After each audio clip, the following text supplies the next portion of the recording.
Pokok bahasan yang pertama yaitu menelusuri konsep dan urgensi demokrasi yang bersumber dari Pancasila. Kita harus mengetahui terlebih dahulu apa itu demokrasi. Apa itu demokrasi?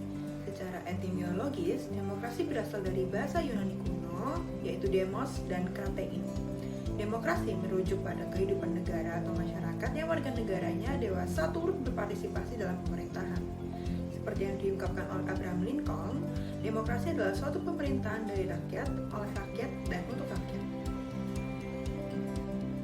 Demokrasi secara konsepsional. Seperti yang diungkapkan oleh Carlos Alberto Torres pada tahun 1998, terdapat 3 tradisi pemikiran politik.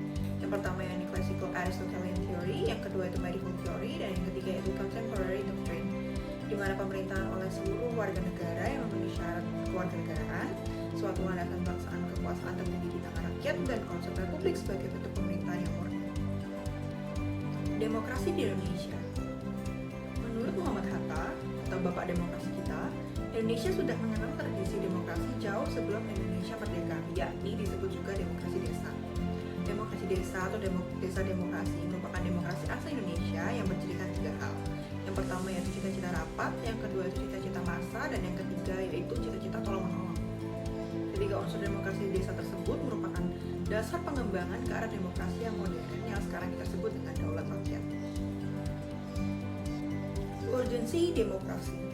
Demokrasi sangat penting dikembangkan dalam kehidupan masyarakat karena demokrasilah yang memegang peran penting dalam masyarakat dan dalam suatu tatanan aturan suatu negara. Tanpa adanya demokrasi di suatu negara dan segala sesuatunya teratur oleh pemerintah, maka hilanglah kesejahteraan masyarakat dan kacaulah negara tersebut. Demokrasi sangat penting dan diperlukan masyarakat, tidak hanya sekedar pemerintah yang memegang kendali dalam pengaturan suatu negara, melainkan juga perlu adanya masyarakat yang komplain, mendukung, dan perlu terlibat dalam pembangunan suatu negara demi terciptanya kemakmuran dan kesejahteraan negara. Pada poin ini akan dijelaskan alasan diperlukannya demokrasi yang bersumber dari Pancasila. Pertama, kita harus mengetahui terlebih dahulu permasalahan apa saja yang berkaitan dengan kelemahan praktik demokrasi di Indonesia. Yang pertama adalah buruknya kinerja lembaga perwakilan dan partai politik, krisis partisipasi politik rakyat, munculnya penguasa di dalam demokrasi, dan demokrasi saat ini yang mengesampingkan rakyat. Dapat disimpulkan bahwa alasan diperlukannya demokrasi yang bersumber dari Pancasila karena Pancasila sangat berperan penting dalam aspek kehidupan masyarakat Indonesia, yang mana menjunjung nilai-nilai agama, rasa kemanusiaan, persatuan, musyawarah, dan keadilan. Selanjutnya yang ketiga, di sini kita akan menggali terkait sumber historis, sosiologis, dan politik tentang demokrasi yang bersumber dari Pancasila.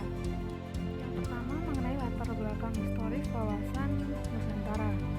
Lahirnya konsepsi wawasan Nusantara bermula dari Perdana Menteri I.R.H. Juanda Kartawijaya yang pada tanggal 13 Desember 1957 mengeluarkan Deklarasi Juanda. Isi pokok deklarasi ini adalah bahwa lebar laut teritorial Indonesia adalah 12 mil yang dihitung dari garis yang menghubungkan pulau terluar Indonesia.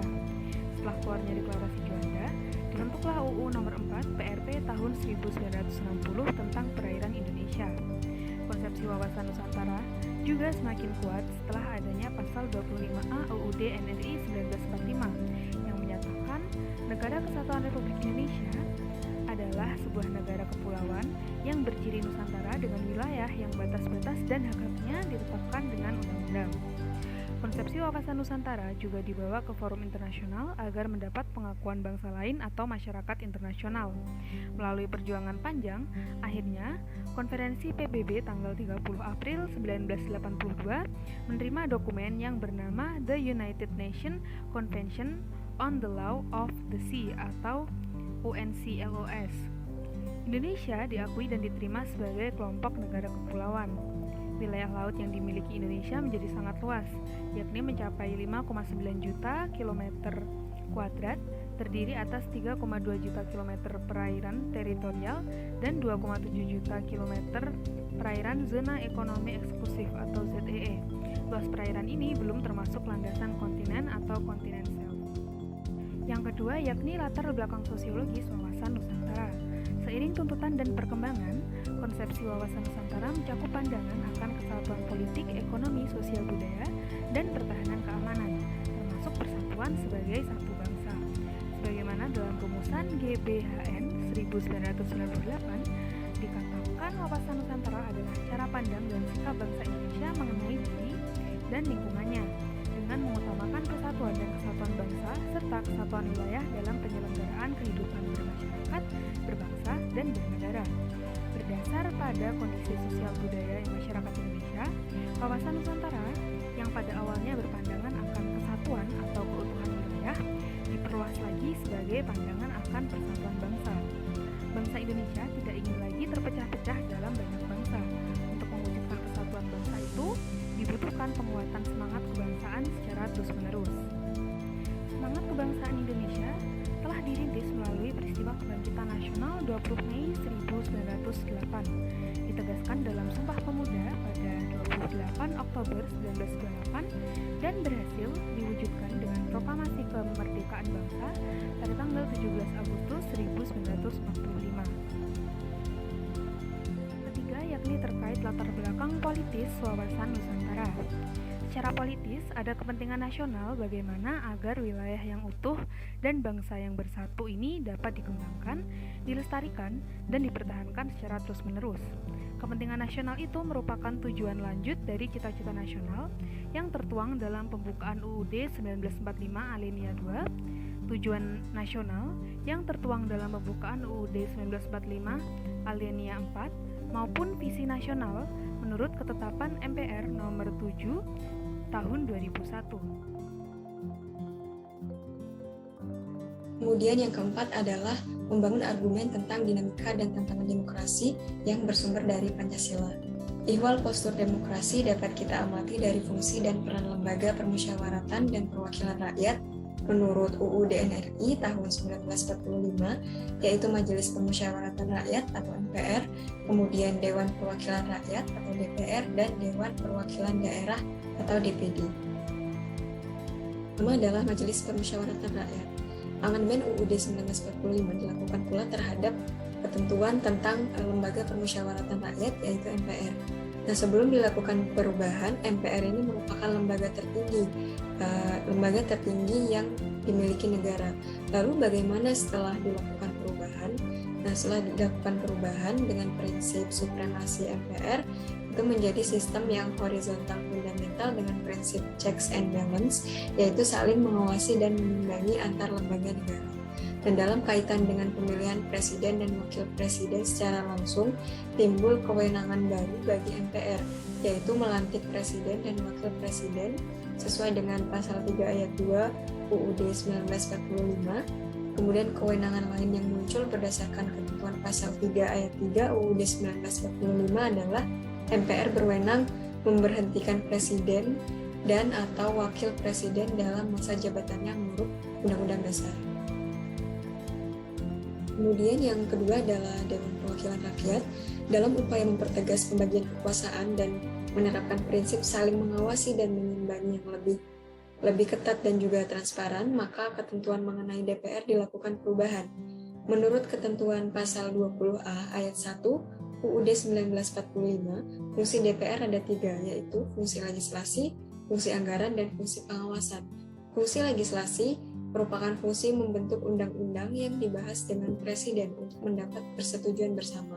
Kemudian fungsi anggaran, fungsi menyusun dan menetapkan anggaran, pendapatan, dan belanja negara bersama presiden dengan memperhatikan pertimbangan DPD.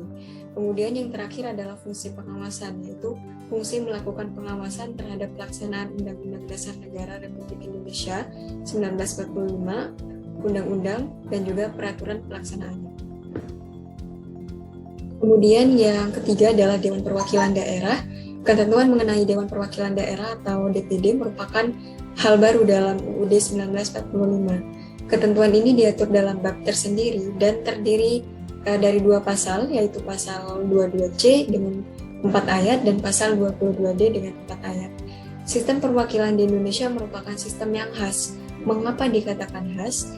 Sebab di samping terdapat DPR sebagai lembaga perwakilan berdasarkan aspirasi rakyat, juga ada DPD, yaitu sebagai lembaga penampung aspirasi daerah.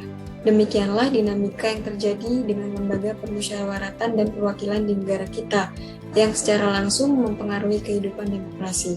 Dinamika ini tentu saja kita harapkan akan mendatangkan kemaslahatan kepada semakin sehat dan dinamisnya demokrasi Pancasila yang tengah melakukan konsolidasi menuju demokrasi yang matang, yaitu maturation demokrasi.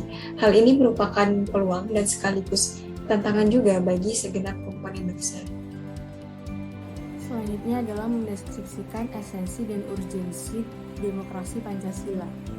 Jadi yang pertama, kehidupan demokratis yang bagaimana yang kita kembangkan. Jadi sebagai demokrasi yang berakar pada budaya bangsa, kehidupan demokratis yang kita kembangkan harus mengacu pada landasan ideal Pancasila dan landasan konstitusional Undang-Undang Dasar Negara Republik Indonesia tahun 1945. Yang diketengahkan 10 pilar demokrasi Pancasila, yaitu sebagai berikut yang dipesankan oleh para pembentuk negara Republik Indonesia sebagaimana diletakkan di dalam UUD NKRI tahun 1945. Kemudian selanjutnya, mengapa kehidupan yang demokratis itu penting? Jadi yang pertama, partisipasi dalam pembuatan keputusan. Dalam negara yang menganut sistem pemerintahan, demokrasi kekuasaan tertinggi itu berada di tangan rakyat dan pemerintah dijalankan berdasarkan kehendak rakyat. Aspirasi dan kemauan rakyat harus dipenuhi dan pemerintahan dijalankan berdasarkan konstitusi yang merupakan arah dan pedoman dalam melaksanakan hidup bernegara. Selanjutnya adalah persamaan kedudukan di depan hukum. Semua rakyat memiliki kedudukan yang sama di depan hukum. Artinya, hukum harus dijalankan secara adil dan benar. Hukum tidak boleh pandang bulu. Siapa saja yang bersalah dihukum sesuai ketentuan yang berlaku. Untuk menciptakan hal itu harus ditunjang dengan adanya aparat penegak hukum yang tegas dan bijaksana, bebas dari pengaruh pemerintah yang berkuasa, dan berani menghukum siapa saja yang bersalah. Dan yang terakhir adalah distribusi pendapatan secara adil. Dalam negara demokrasi, semua bidang dijalankan dengan berdasarkan prinsip keadilan bersama dan tidak berat sebelah, termasuk di dalam bidang ekonomi. Semua warga negara berhak memperoleh pendapatan yang layak. Pemerintah wajib memberikan bantuan kepada fakir dan miskin yang berpendapatan rendah. Dan yang selanjutnya adalah bagaimana penerapan demokrasi dalam pemilihan pemimpin politik dan pejabat negara. Seorang pemimpin memang harus memiliki kemampuan memadai sehingga ia mampu melindungi dan mengayomi rakyatnya dengan baik. Oleh karena itu, seorang pemimpin harus memenuhi syarat-syarat tertentu. Berdasarkan sistem demokrasi yang kita anut, seorang pemimpin itu harus beriman dan bertakwa, kemudian bermoral, berilmu, terampil, dan juga demokratis.